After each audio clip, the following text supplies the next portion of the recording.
TRPC no Next.js, TypeScript Remote Procedure Call. O que isso significa? Não muita coisa. Hoje a gente vai falar sobre TRPC no Next.js, que é o framework para React mais popular no ano de 2022 e muito provavelmente a melhor forma de iniciar o teu projeto. Eu sou o Guilherme Rodz, Software Engineer na Reactor, sou um Dev Full Stack, mas tenho uma grande paixão aí por front-end. Vamos falar um pouquinho sobre Type Safety, tipagem segura ou simplesmente, como diz no slogan deles, Move Fast, Break Nothing. Então aqui do lado esquerdo a gente tem o servidor, o código do servidor, e do lado direito o código do cliente, certo? Isso poderia ser o teu front-end com React, por exemplo. Então voltando aqui do lado do servidor, onde é a fonte da verdade, a gente tem message, ele mudou para name, e agora o TypeScript já está reclamando que do lado do cliente não se pode usar message. Olha só, mudei para name, agora tudo vai ter que ser name, e aqui do lado do cliente, name também. Vamos focar nessa rota chamada greeting, certo? Eu estou consumindo aqui como se fosse React Query. Não sei se você já usou a famosa biblioteca do Tanner Linsley, que é essa aqui, TanStack Query. Continuando, você pode consumir o TRPC no front-end com React como se fosse React Query, utilizando React Hooks. Bacana. Então agora vamos falar sobre essa rota. É como se fosse Express, né? Eu estou criando aqui o meu router, instanciando ele, criando uma rota chamada greeting, e aqui dentro eu vou ter o método getGreeting. Olha só que legal. E dentro de uma API REST, que não é o caso, a gente está falando sobre TRPC, que é a diferença de REST, a gente vai utilizar a rota, tecnicamente o método get também. Eu vou retornar um texto, hello, espaço, o name. E esse name vai vir de dentro de um objeto. Eu espero receber um objeto que tenha name e que seja uma string dentro. Essa string pode ser nulo também, certo? Então é simplesmente fácil de ler. Nesse caso aqui do input eu estou utilizando Zod, que é uma biblioteca muito famosa para validar os tipos. Então funciona em runtime. Então se der algum erro na tipagem, vai dar o erro em runtime e isso vai ser retornado para o cliente. Ele vai saber exatamente o que ele está fazendo de errado. Muito legal. E olha só que massa. Eu vou mudar aqui name para names. Ele já me deu um erro aqui no back-end, certo? E aqui no front-end, aqui o meu playground está meio bugado, mas aqui no front-end, olha só que legal. Ele também deu um erro reclamando que eu preciso passar names com S e não name. Então isso é muito interessante porque traz uma produtividade enorme e você não quebra os seus tipos. Então se você adiciona ali uma regrinha na compilação do seu projeto, já dá para saber na hora de buildar o projeto que não está certo. Então essa é a melhor forma, na minha opinião, de construir APIs type safe com Next.js. E olha só que bacana também, aqui eu estou retornando um texto chamado, enfim, a variável chama-se text, certo? Eu vou chamar de texto com o no final. E olha só que da hora, aqui no front-end eu sei exatamente qual é o tipo desse dado, texto. E aí se eu mudar, obviamente aqui ele vai disparar um erro também. Então a gente já viu o básico dessa integração entre front-end e back-end, utilizando os mesmos tipos dentro do projeto, sem precisar de nenhum code gen. E por que o TRPC está sendo utilizado com Next.js nessa talk aqui? Basicamente, existe uma stack muito massa chamada T3 Stack, a gente vai falar um pouco mais disso mais pra frente, mas ela inclui algumas coisas, como por exemplo Next.js, Tailwind, TRPC, Prisma, tudo coisas que vão melhorar a sua produtividade, né? E o TRPC, ele utiliza o React Query por debaixo dos panos, por isso que a sintaxe é tão parecida, certo? Continuando, vamos falar um pouquinho sobre o porquê do Next.js, e é basicamente que Next.js é um framework back-end para front-end. Ele vai renderizar um HTML que vai ficar disponível para o usuário final. No REST, você normalmente utilizaria CodeGen, que é uma forma de, você vai pegar os seus esquemas, os seus models, as suas especificações da sua API e vai utilizar uma ferramenta como, por exemplo, o OpenAPI Code Generation. E aí, você vai gerar um código TypeScript que vai ser compartilhado entre o servidor e o cliente. Simples, uma solução relativamente simples e até então uma mão na roda. Com GraphQL, a gente tem algo super parecido, que é a gente tem um GraphQL Schema e através de uma ferramenta de geração de código também, a gente gera esse código que vai ser reutilizado pelo servidor e pelo cliente. Novamente aí o approach CodeGen. Se você é familiar com GraphQL, muito provavelmente tu já viu que pode criar algo schema first, pode criar algo code first. Então, no caso do schema first, você teria que utilizar um CodeGen para criar APIs type safe. E toda santa vez que você mudasse a sua API, a versão da sua API, você teria que gerar todo o código TypeScript de novo, rodando o CodeGen de novo e de novo. Como o TRPC ele funciona através do próprio TypeScript, então o compilador do TypeScript já vai te dar erro ali na hora, entendeu? O IntelliSense já vai reclamar ali na hora. Isso é nativo sem CodeGen, entendeu? Não utiliza nenhum tipo de geração de código.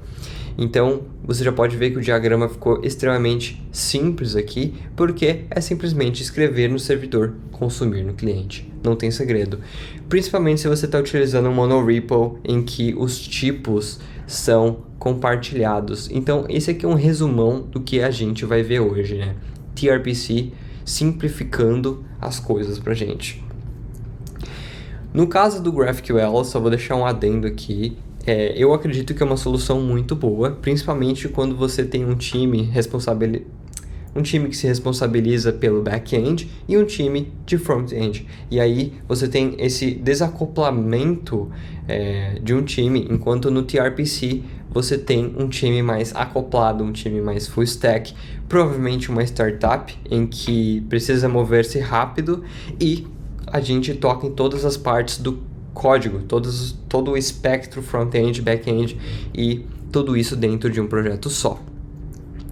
No caso, quando eu digo um projeto só, um monorepo, eu acredito que seria um cenário ideal aqui e a gente poderia consumir esses tipos com extrema facilidade. Então agora chega de falar e vamos olhar para o código. Tranquilo, aqui dentro do código então, eu tenho um projeto Next.js, ele é extremamente simples, eu fiz algumas configurações de acordo com o próprio Getting Started do TRPC. Então, olha só, Quick Start, Usage com Next.js. E você pode ver que já tem alguns boilerplates, estrutura recomendada. Se você estiver utilizando Prisma, ele também já te fala o que tem que fazer. E realmente tem algum boilerplate sim. Você pode ver que a primeira coisa que já tem que fazer é instalar o TRPC Server, o Client, o React Query e o TRPC Next. Além disso, também depende do React Query, então ele tem essa dependência do React Query. E por último, tem até um Zod aqui, que é aquela biblioteca de validação que eu estava dizendo anteriormente. Então, depois de instalar tudo isso ainda, você tem que mudar o tipo do seu projeto no tsconfig para strict, e eu acredito que um projeto Next.js já faz isso. E ainda depois disso, você tem que criar um router como se fosse o Express, você tem que criar os hooks que vão ser utilizados dentro do seu projeto React. Você ainda assim tem que criar um wrapper, utilizar um high order component ao redor da sua aplicação. E finalmente, aqui na etapa 6, você pode consumir utilizando React Hooks de uma maneira extremamente clean e fácil de usar. Dito isso, nada melhor que a gente começar criando a nossa primeira rota, né? Eu já fiz aqui algumas coisinhas para te mostrar. Primeira coisa, isso daqui é uma substituição assim da API do Next.js. Para quem conhece o Next.js, dentro aqui da pasta API você poderia criar, por exemplo, um hello.ts e aí, né, Next.js API TypeScript. Eu vou tentar criar uma rota simples no Next.js para mostrar como seria daí. Simples assim. A gente tem a tipagem da rota e a gente retorna aqui status 200 John Doe. Vamos dar uma olhada. Barra, ok, estou no meu localhost, barra API, barra hello. Obviamente eu esqueci de rodar o meu projeto, então npm run dev. E agora sim, simples assim, sem nenhum boilerplate, a gente conseguiu criar uma API, uma rota de API, utilizando o próprio Next.js e a sua solução nativa. Essa homepage eu vou adicionar algum dado dinâmico nela, criando uma API, né? Então, para a gente criar a nossa API, seria interessante que eu criasse aqui dentro da minha API uma rota, eu vou chamar de... vamos chamar de test. E aqui dentro eu vou retornar nesse... é como se fosse um get, essa query. Poderia ser uma mutation também. Eu vou chamar... vai ser uma query. E aqui uma callback, certo? Eu vou retornar um texto hello world. E aqui dentro do meu cliente eu posso consumir isso simplesmente pegando trpc, ponto, e você pode ver que o IntelliSense já me deu hello e a rota que a gente acabou de criar, test. Então, eu vou chamar isso daqui, simples assim, não está reclamando nada. Aí, né, a única coisa é que eu teria que receber esse valor dentro de um objeto, normalmente chamaria de test query, e aí eu poderia receber isso aqui dentro, test query.data. Perfeito? Hello world. Simples assim. E se eu quiser passar algum valor dinâmico? E se eu quiser, ao invés de mostrar hello world, mostrar hello Guilherme, por exemplo? Seria interessante então que eu pudesse modelar esse dado e receber daqui de dentro de input, certo? Eu tenho o context e o input eu vou receber do input. E agora é só eu receber esse nome. Então vai ficar hello input.name.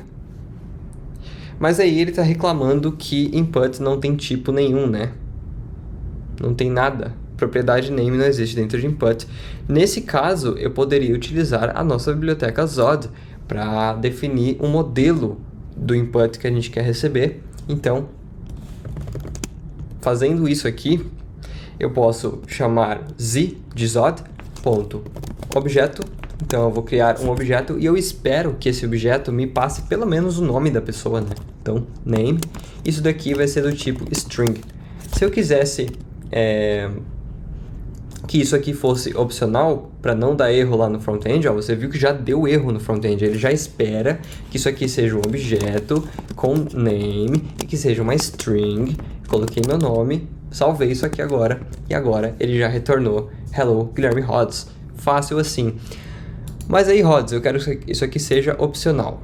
Bom, simples assim, eu posso colocar isso aqui como opcional também. Se eu não passar o nome agora, ele me dá um undefined, porque eu tinha colocado como opcional. Então, é uma maneira extremamente flexível de construir uma API e totalmente type safe. E sabe qual é a parte mais legal? O type safe também funciona, ele é inferido na devolução dessa request. A gente está recebendo uma string, né? Data é uma string. Eu poderia muito bem mudar esse tipo e colocar, por exemplo, um objeto com uma mensagem dentro. E aí, aqui, ele já saberia, se eu colocar data.message, ele já é totalmente type safe, ele já entende o que a API pode retornar pra gente. Ah, mas e Rods, e se eu quiser colocar um estado de loading, por exemplo? Vamos simular um loading aqui agora? Vamos lá, eu vou colocar um setTimeout. E aí, acho que eu vou transformar isso numa promise para ficar mais fácil. E como eu estou utilizando uma promise, vamos lá, uma promise que vai durar 2 segundos, eu estou utilizando await, então aqui essa função vai ter que ser assíncrona. E beleza, isso daqui é um fake delay, tranquilo? Vamos salvar isso aqui agora. E olha só, ele fica 2 segundos com nenhum conteúdo, né? Porque aqui dentro eu estou retornando um H1 e aí não tem nenhum dado para mostrar em tela. E se eu quiser mostrar, bom, essa sintaxe aqui é igualzinha à do React Query. Então olha só que legal, esse test query, vamos desestruturar ele aqui. E aí eu posso receber todas as propriedades do cliente do React Query. Eu vou poder receber data, is loading, error. Nesse caso, eu vou verificar se está carregando. Eu vou retornar um H1 loading. Caso não esteja mais carregando, eu vou simplesmente retornar data.message. E olha só que legal. Primeiro ele mostra o loading e depois a minha mensagem. E Rods, e se eu quiser um erro, também é possível. Eu vou colocar aqui um erro, vai. Eu vou esperar minha promise e depois eu vou fazer um throw new trpc error. E aqui dentro eu vou passar o código do erro, que vai ser, sei lá, conflict, tanto faz. E aqui eu vou colocar a minha mensagem. A minha mensagem vai ser erro intencional. Salvando aqui agora. Tá vendo que ele nunca deixou de carregar? Mas aí, se eu quisesse mostrar alguma coisa para o usuário, eu poderia pegar esse erro aqui e aplicar a mesma lógica aqui, mostrando o erro. E como é totalmente type safe, ele sabe que o erro pode ter uma mensagem dentro.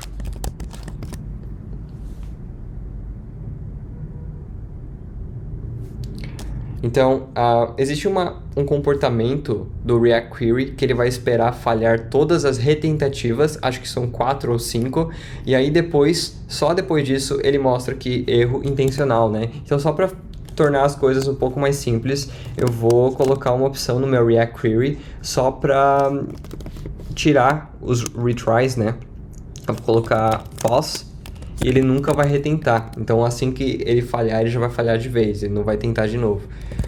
Então, beleza. A gente já tem aqui lidando com erros, loading states e coisas assim. Lembrando que isso daqui é no Next.js 13, mas eu estou utilizando o diretório pages, não é o app. O diretório app, que é um novo diretório do Next.js, mas ainda não tem nenhuma forma recomendada de fazer isso e por isso que a gente não está vendo isso aqui hoje, agora. Eu estou aqui no meu servidor e eu vou, por exemplo, mudar o nome dessa query. Eu posso também até estar no cliente. Eu vou simplesmente apertar F2 aqui para fazer o rename na minha IDE e vou mudar para qualquer coisa.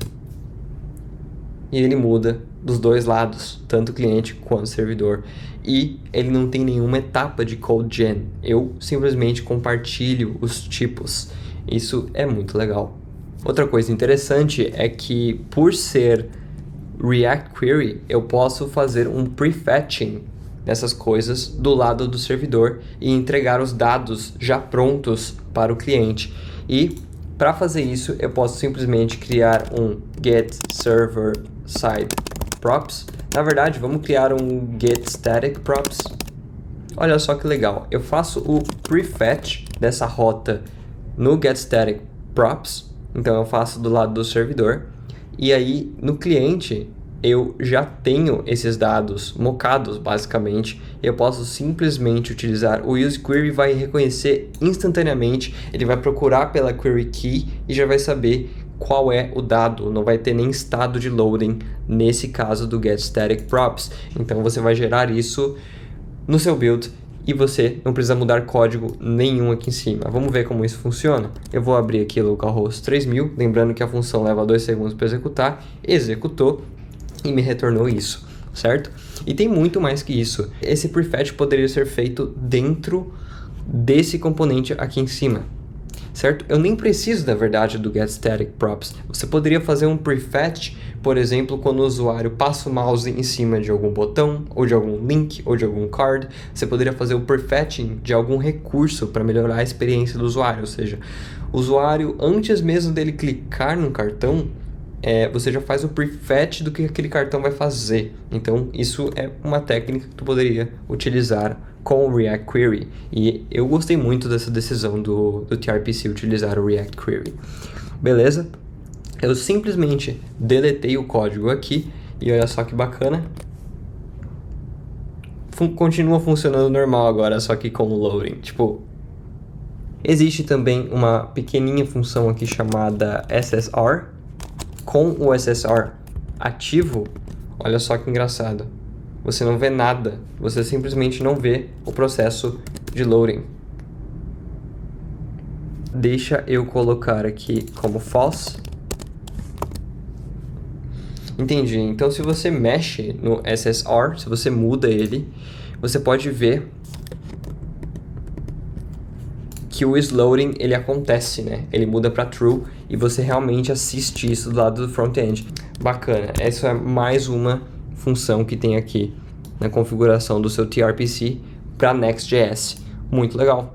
Antes da gente parar de falar especificamente do TRPC, eu só queria demonstrar que aqui dentro da documentação você vai achar diversas coisas. Você vai achar middlewares, você vai achar autorização, error handling, transformers. Cada vez mais e mais a gente vai ter ferramentas que apostam no DX, que é basicamente a experiência de desenvolvedor. E isso é muito poderoso, porque quanto menos tempo um desenvolvedor gasta com coisas que não importam, como boilerplate das coisas, melhor. E, falando em boilerplate, é o que eu quero te mostrar agora. Iniciar esse projeto bem simples não foi tão difícil, porque ele é um projeto literalmente para fazer a demo aqui para vocês. Mas se você olhar bem, eu tive que fazer o setup, mesmo sendo um projeto sem autenticação, sendo um projeto curto, eu tive que fazer o setup de muita coisa. E, primeiro de tudo, eu criei o meu app com Next.js, padrão, rodando um npx create next app. Todo mundo faz isso. Depois disso, tive que instalar todas as dependências do TRPC.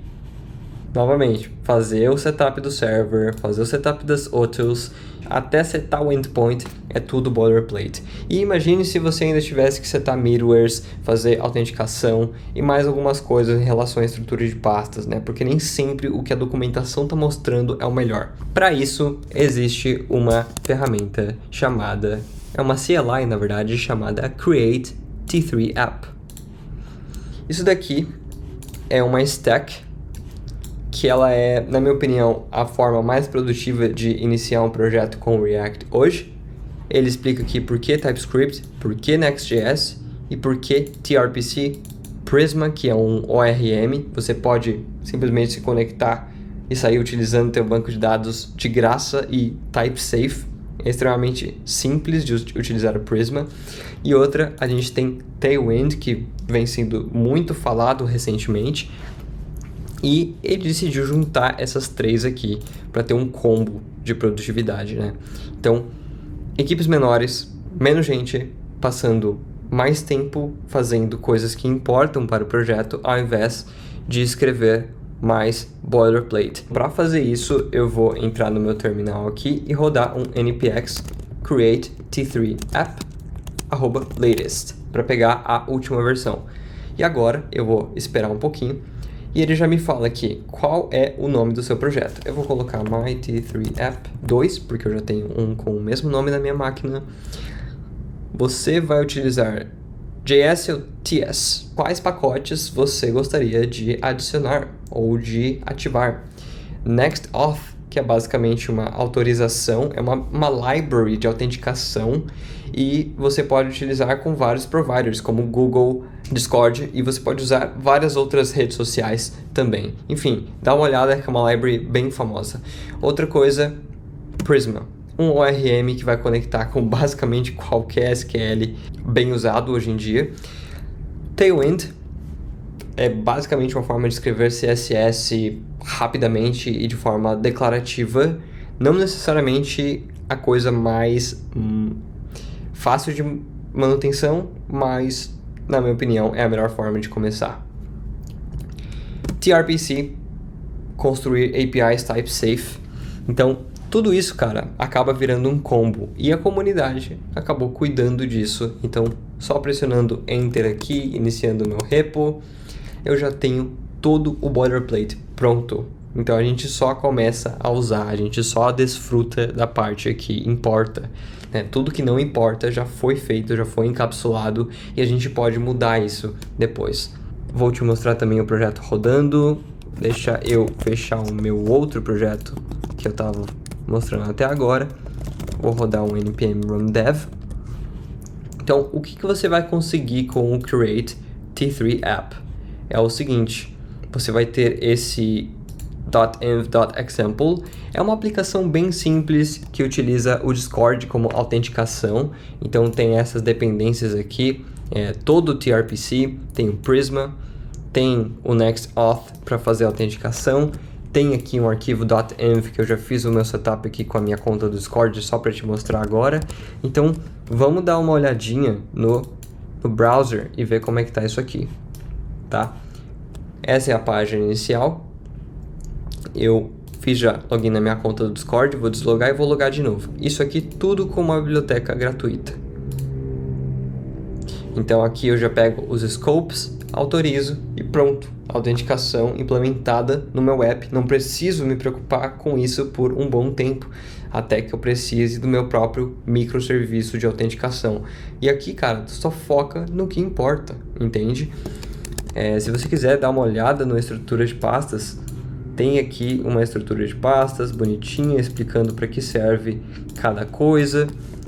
Tem alguns comentários, tem aqueles utils que eu estava falando, tem um middleware de autenticação em algum lugar aqui, tem variáveis de ambiente, tem validadores, tudo isso utilizando o Zod também. Então dá uma olhada, isso aqui é um boilerplate, já que você pode entender para que cada coisa funciona, principalmente com os comentários que estão por lá. Bom, e tem muita coisa para falar ainda dessa stack.